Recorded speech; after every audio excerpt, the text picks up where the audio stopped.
Jean-François Besson, vous êtes secrétaire général du groupement transfrontalier européen. Après un mois de semi-confinement sur le canton de Genève et une économie qui est, entre guillemets, en sommeil, les frontaliers, comment se portent-ils aujourd'hui?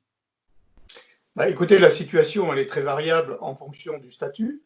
Alors, on a d'abord ceux qui continuent à travailler, donc qui sont principalement dans les services de santé ou dans les services obligatoires. Je pense au commerce alimentaire. Donc, ceux-là n'ont pas vécu de changement, si ce n'est toutes les démarches administratives pour passer la douane. On a ensuite tous ceux qui sont en télétravail, et ils sont très nombreux, donc qui restent sur France, mais qui continuent à travailler quasi normalement depuis chez eux.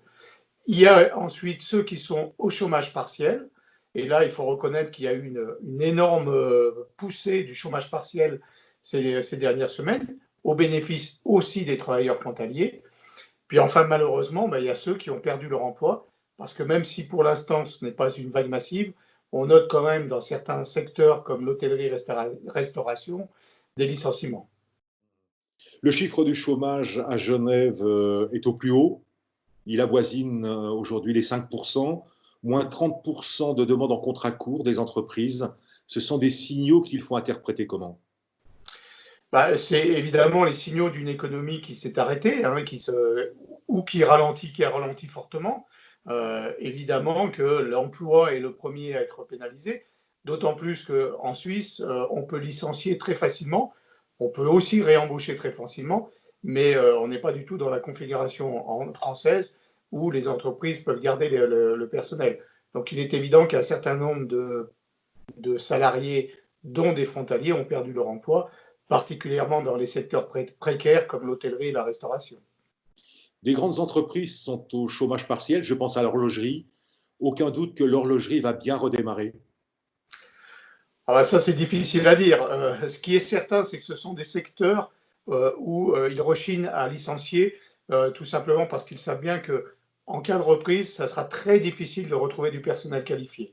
Donc ce sont des secteurs qui avaient quand même ces dernières années connu des bons bilans et donc qui ont quelques moyens pour passer cette étape, d'autant plus que le chômage partiel mis en place par la Confédération est plutôt favorable.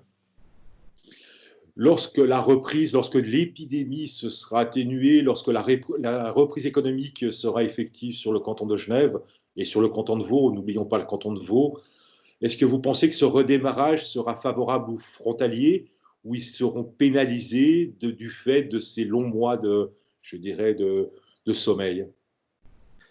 Vous savez, la Suisse est un pays très pragmatique. Elle fera appel aux travailleurs frontaliers si elle n'a pas de main-d'œuvre indigène. Et de toute façon, on sait bien que les réserves de main-d'œuvre sont très limitées. Alors, il y aura certainement une petite phase de relance. Les entreprises vont d'abord chercher à embaucher du personnel local. Et puis après, elles n'auront pas d'autre choix que de faire appel aux travailleurs frontaliers. C'est une évidence. D'autant que je rappelle qu'un grand nombre de nos voisins vont partir ou partent à la retraite. Et donc, il y a un appel à la main-d'œuvre étrangère qui devra se faire de toute façon. Aujourd'hui, le groupement transfrontalier européen est attentif à quelle situation?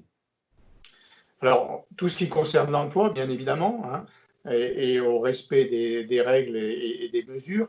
Et puis également, tout ce qui concerne le passage en douane, puisque ces passages ont été très compliqués.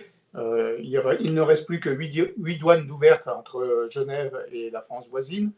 On voit que ces derniers jours, les travailleurs frontaliers de certains secteurs comme le bâtiment ou certaines entreprises reprennent du travail et on revoit des bouchons de plus en plus importants à la douane.